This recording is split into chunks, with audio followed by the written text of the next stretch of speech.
எங்களுக்கு பக்கபலமாக இருந்த சபேஷின் இழப்பு ஈடு செய்ய முடியாதது என்று இசையமைப்பாளர் தேவா உருக்கமாக தெரிவித்துள்ளார். எனக்கு ரொம்ப பக்கபலம் சபேஷ் முரளி.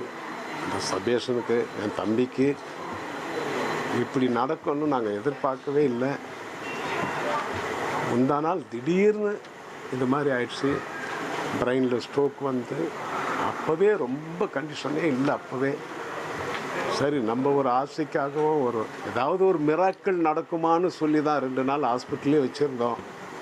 நடக்கலை. இன்றைக்கி 12:15 உயிர் பிரிஞ்சு போச்சு.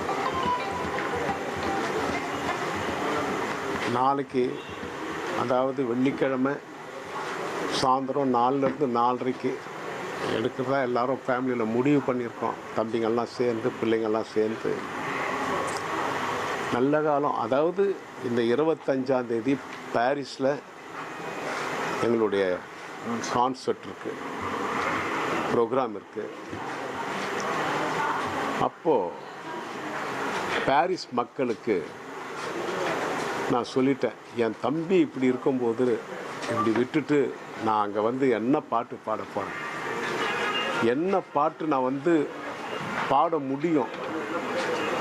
இப்படி ஒரு நிலைமை யாருக்குமே வரக்கூடாது. ஆனால் எங்கள் குடும்பத்தில் வந்துருச்சு. அப்படி ஒரு தம்பியை நாங்கள் எப்போ பார்க்க போகிறோம்? அதாவது இதுக்கப்புறம் எந்த ஜன்மத்தில் சபேஷன் எனக்கு தம்பியாக பிறக்க போகிறாரு, இதோட எந்த ஜன்மத்தில் சபேஷனுக்கு அண்ணனாக நான் பிறக்க போகிறேன்னு தெரியலையே. அதனால் இந்த நேரத்தில் பாரிஸ் மக்கள் நல்லா அவங்க தேவண்ணா நீங்கள் வராதிங்க, இப்படி ஒரு நிலைமை வரக்கூடாது, அப்படி வந்துருச்சு, அடுத்த வருஷம் கூட நாங்கள் உங்கள் ப்ரோக்ராம் வச்சுக்கிறோன்னு சொன்னது எனக்கு ரொம்ப ஆறுதலாக இருக்குது. பாரிஸ் மக்களுக்கு இதன் மூலமாகவே என்னுடைய நன்றியை நான் தெரிவிச்சுக்கிறேன். என் நிலைமை உங்களுக்கு சொல்லிட்டேன், அதனால் வர முடியல. நேற்றே அவங்க கச்சேரி ப்ரோக்ராம் நடத்துகிறவங்க பரவாயில்ல, நீங்கள் பொறுமையாக வாங்க, எல்லாம் முடிச்சுட்டுன்னு சொல்லியிருக்காங்க. இந்த நேரத்தில் நாளைக்கு என் தம்பி சபேஷை ஒரு 4:30 மணிக்கு இங்கேருந்து எடுக்கலான்னு முடிவு பண்ணியிருக்கோம். ரொம்ப வருத்தத்தோடு எங்கள் குடும்பத்தின் சார்பாக, நாங்கள் எல்லார் சார்பாகவும் நான் என் வருத்தத்தை தெரிவிச்சுக்கிறேன். வணக்கம். வணக்கம்.